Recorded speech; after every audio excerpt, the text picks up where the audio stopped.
VAG audios मध्ये मी वैशाली तुमचं स्वागत करतेय. घेऊन आलीये गुंतल्या आतोर फिरुनी या कथेचा पुढचा भाग सुरू करण्याआधी प्लीज माझ्या चॅनलला सबस्क्राईब करून घ्या आणि आधीचे पाठ ऐकले असल्याची खात्री करून घ्या. चला सुरुवात करतेय. गुंतल्या आतोर फिरुनी भाग 19. तिचा नवरा नसता तर मी तिच्या आईलाच अप्रोच करणार होते. हो, तिच्याबद्दल माहिती मिळवायला हवी. कितीही झालं तर कोणत्याही आईला आपल्या मुलीचं हे वागणं निश्चितच आवडणार नाही. जर कियाराच्या नवऱ्याला फोन करून मी तिच्या आईचा नंबर मिळवला तर हो, हेच बरं राहील. तिच्या आईचा नंबर मिळवायचा आणि डायरेक्ट तिला भेटायला जायचं आणि कियाराचे सगळे गुण तिच्या आईच्या कानावर घालायचे. तिचा उधळलेला हा महामेरू कदाचित तिची आईच कंट्रोल करू शकते. येस, तिच्या मनात येताच लागलीच पर्णीने त्या नंबरवर कॉल लावून पाहिला, पण तो लागत नव्हता. आउट ऑफ कव्हरेज एरिया असं काहीसं येत होतं. हा आता नवीनच प्रॉब्लेम निर्माण झाला होता. तिच्या नवऱ्याशी कॉन्टॅक्ट झाला नाही तर सगळंच अवघड होणार होतं. तो ड्युटीवर असेल आणि त्याचा नंबर असाच बंद असत असेल तर नाही यार, हे असं नको व्हायला. पर्णी आता थोड्या वेळाने त्या नंबरवर कॉल लावून पाहत होती, पण ती बाई सेम गोष्ट पुन्हा सांगायची आणि आजचा दिवसही असा जाऊ लागलाय पाहून पर्णीला टेन्शन येऊ लागलेलं. सगळा दिवस असाच गेला, पण कियाराच्या नवऱ्याचा नंबर काही लागलाच नाही. आज त्याच रात्री जेव्हा पर्णी तिचं किचन मधलं काम आवरून बेडरूम मध्ये आली तेव्हा केतनने नेमका विषय काढला. पर्णी, आलीस, बरं झालं यार, कधीचा तुझी वाट पाहत होतो. काय ग, फोन नंबर मिळाला? त्याचा काही यूज झाला की नाही? नाही ना केतन, हा एकच नंबर होता का तिच्या मोबाईल मध्ये? कारण अहो, या नंबरवर मी दुपारपासून कॉल करते पण आउट ऑफ कव्हरेज असं सांगते ती बाई. ए यार पर्णी, आता तू टेन्शन नको देऊस. आणि हा नंबर तर सचिननीच घेतलाय आणि त्यानेच पाठवलाय आणि आता पुन्हा तिचा मोबाईल मिळवणं आणि त्याचा नंबर मिळवणं अशक्य आहे यार. प्लीज यार. अरेच्छा, पण माझा काय दोष आहे यात केतन? मी काय करू? त्यांचा कॉलच लागत नाहीये. कदाचित असं असू शकतं की ते ड्युटीवर असल्याने त्यांचा फोन आउट ऑफ कव्हरेज दाखवत असेल, म्हणून तर ही बाई बिनधास्त असेल. अरे यार पर्णी, त्याचा नंबर मिळवता आला यासाठी किती खुश होतो मी आज. टेन्शन कमी झालेलं माझं, आणि तू ही गोष्ट अशी सांगते आहेस. आता मला पुन्हा टेन्शन येऊ लागले. आता फक्त उद्याचा आणि परवाचा दिवस आहे यार. तो वैतागून इकडून तिकडे फिरत म्हणाला. बरं तुम्ही टेन्शन नका घेऊ, मी बघते काय ते. त्याला टेन्शन येऊ नये म्हणून ती म्हणत होती. काय करणार आहेस यार आता तू? माझंच काही खरं नाहीये यार. तिच्याकडून घेतलेली मुदत ही संपत आलीये. आता तर मुदत वाढवून ही मिळणार नाही, ती टपलेलीच आहे तिथे. शिट. तो आता एकदम बेडवर जाऊन बसला. तशी तीही त्याच्या शेजारी येऊन बसली. ओके केतन, तुम्ही शांत व्हा, मी बघते म्हंटल ना, मी बघते. हो, ती केविलवाने भाव चेहऱ्यावर आणून त्याला म्हणत होती. त्यालाही कळत होतं ती प्रयत्न तर करतच होती, पण वेळाने वेळ पुढे सरकत होता आणि काम त्या वेगाने मात्र होत नव्हतं. पासवर्डसाठी 1 दिवस आणि नंबर मिळवण्यासाठी 3 दिवस घालवावे लागले होते. शिवाय एक संडे असाच बिनकामाचा गेलेला. त्याने सरळ स्वतःच्या मनाची अस्वस्थता कमी करण्यासाठी तिला अचानक मिठी मारली. पर्णी यार, कसं होणार आहे ग? सगळं ठीक होणार आहे केतन, डोंट वरी. तीही त्याला थोपटत राहिली, समजावत राहिली आणि सोबतच मनोमन गणपती बाप्पाचा धावा करू लागलेली की काही करून त्या नंबरवर कॉल लागू दे. केतनला ती कसंबसं शांत करण्याचा प्रयत्न करत होती, पण ती सुद्धा मनातून तितकीच अस्वस्थ होती, कारण त्यातून केतनला बाहेर काढायचा हा वेढा तिनं स्वतः उचललेला. आणि तसं जोपर्यंत तिला करता येणार नव्हतं तिचंही मन शांत होणार नव्हतं. काम होत नाहीये आणि वेळ अशी पुढं सरकत होती पाहून तिचं टेन्शनही क्षणाक्षणाला वाढतच होतं. आज शुक्रवार होता. दुपारचे 12:30 झालेले. पर्णी इन्स्टिट्यूट मधून स्टुडिओमध्ये जायला निघाली होती, पण जाण्याआधी एकदा कियाराच्या नवऱ्याला फोन ट्राय करावा या विचाराने तिने फोन लावला.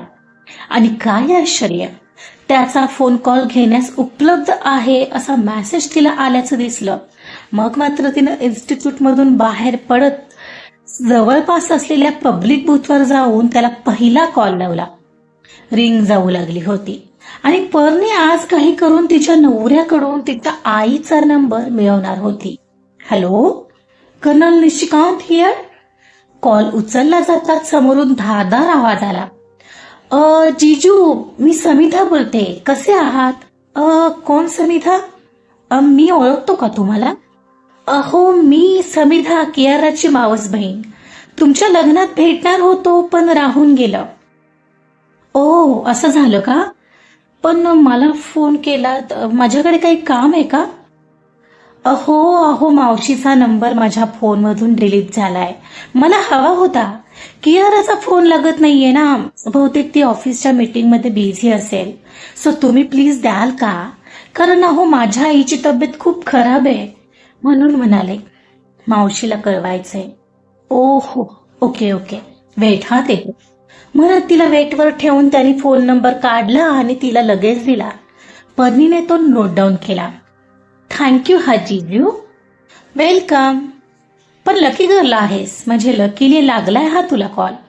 म्हणजे का बरं असं म्हणालात? काय आहे, मी ड्युटीवर असतो, तिकडं रेंज नसते ना. आज दिल्लीत जरा काम होतं म्हणून आलेलो, म्हणून म्हटलं लकीली लागलाय. ते हसले. ओह अच्छा, मी पुण्यात आल्यावर नक्की भेटू आपण. पण काय ग, कियारा कधी बोलली नाही तुझ्याबद्दल? ती बिझी गर्ल झालीये ना. एनिवेज, थँक्यू हा जीजू. मी करते मावशीला फोन. Take care, bye. म्हणत तिनं तो फोन ठेवला आणि खुश होऊन थोडा मोठा श्वास घेऊन विचार करू लागली की आता कियाराच्या आईशी काय बोलायचं. त्यांच्याकडून त्यांचा ऍड्रेस घेणं गरजेचं होतं. थोडासा विचार करून तिनं तिच्या आईलाही लागलीच कॉल लावला. त्या नंबरवरही कॉल जात होता. काही क्षणात समोरून कॉल उचलला गेला आणि त्या कॉलवर एका माणसाचा आवाज आला. क्षणभर हा फोन नंबर तिच्या आईचाच आहे ना असंच तिला वाटून गेलं. ती शांत होती तोपर्यंत तो माणूस हॅलो हॅलो करत होता. हॅलो हॅलो, कोण बोलतय? मी समिधा, IIC इन्शुरन्स कंपनीमधून बोलते. हा नंबर कियारा यांच्या मॉमचा म्हणजे मिसेस शोभना यांचाच आहे ना? मला त्यांच्यासोबत बोलायचं होतं. शोभना? काय बोलताय? तिचं नाव नीलम आहे. किती चुकीची माहिती बोलत आहात. कोणी दिली ही माहिती तुम्हाला? ओ सॉरी, मिस्टेक झाली सर. हो, मिसेस नीलम यांचाच नंबर म्हणायचं होतं मला, ते बाय मिस्टेकनली झालं. Sorry sir. ती दातावर दात घट्ट करत म्हणाली. बरं बोला, काय म्हणत आहात? आधीच सांगतो, तिने काही गडबड केली असेल तर आम्हाला काहीही सांगू नका. ती आमची कोणीही नाहीये. सर असं काहीच नाहीये. काय आहे, त्या ज्या ऑफिसमध्ये जॉबला लागल्या आहेत ना, त्यांच्या थ्रू आमच्या कंपनीत त्यांची मेडिकल पॉलिसी आहे आणि त्यांनी त्या पॉलिसीत त्यांच्या आईचं नाव मेन्शन केलंय. सो त्या पॉलिसी अंडर एम्प्लॉईजच्या आईबाबांचाही मेडिकल चेकअप फ्री मध्ये केला जातो. तर त्यासाठी हा कॉल होता. Oh really? तिनं नीलमचं नाव दिलंय? कमाल आहे. हो सर, मला प्लीज एकदा तुमचा ऍड्रेस लागेल. आमच्याकडे आहे पण तो कन्फर्म करावा लागतो. कारण कसं असतंय सर, कधी कधी एम्प्लॉईज खोटी इन्फॉर्मेशन देतात. सो प्लीज एकदा तुमचा ऍड्रेस कन्फर्म कराल का? म्हणजे आमच्या कंपनीचा एक्झिक्युटिव्ह येऊन तुमचं मेडिकल चेकअप करून जाईल. जस्ट क्रॉस व्हेरिफिकेशन करायचंय मला. तुम्ही सांगितलेला ऍड्रेस आमच्यासोबत असलेल्या ऍड्रेस सोबत मॅच झाला की माझं काम झालं असेल. पण आम्हाला तिचं काहीही नकोय. तिला सांगा आमचं नाव त्यातून काढून टाक पहिलं. तिचा आमचा काहीही संबंध नाहीये. सर असं नाही करता येत. आम्हाला प्रोसिजर फॉलो करावी लागते. प्लीज असं करू नका. बरं, मी सांगतो बघा तिला काय दिलंय ते. ओके, तुम्ही सांगा. तिने म्हणताच ते त्यांचा ऍड्रेस सांगू लागले आणि पर्णिकाने तो ऍड्रेस पटकन नोट डाऊन केला. तोच त्यांना पुन्हा एकदा बोलून दाखवला आणि कन्फर्म केलं. त्यांना म्हणाली, सर, बाय द वे, तुम्ही तिचे कोण आहात? मी कोण? मी तिचा कोणीही नाही. आणि हो, ऍड्रेस कन्फर्म केलात.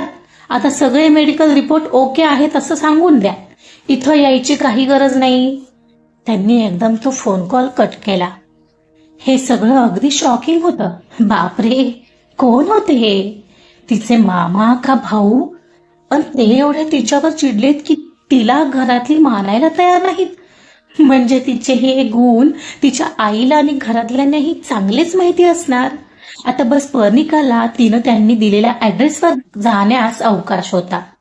आता तिला तिथं जाऊन सगळं कन्फर्म करायचं होतं आणि ते तिथं गेल्याशिवाय होणार नव्हतं. आता मोठा धमाका सरळ संडेला कियाराच्या घरी होऊ द्यायचा तिचा मानस होता. त्याआधी तिला आईला मनवण्याचा मोठा टास्क अर्थात पर्णीला पूर्ण करावा लागणार होता. पर्णिका ते काम झालं तशी स्टुडिओमध्ये आली. स्टुडिओत येताच पहिली उद्यासाठीची सुट्टी शार्दूलकडून मान्य करून घेतली आणि आता ती उद्याच मुंबईला जायला निघणार होती. कियाराच्या आईला जाऊन जे भेटायचं होतं. आजचा पार्ट इथंच संपलाय. बघूया कियाराच्या आईला डायरेक्ट जाऊन भेटून पर्णिकाला त्यांना मनवता येतंय का? ते तिच्यावर विश्वास ठेवतील ना? बघूया पुढच्या भागात काय होतंय. त्यासाठी ऐकत रहा गुंतन्या आतूर फिरुनी. कथा आवडत असेल तर प्लीज लाईक करा, सबस्क्राईब करा आणि शेअर सुद्धा करा. Thank you so much.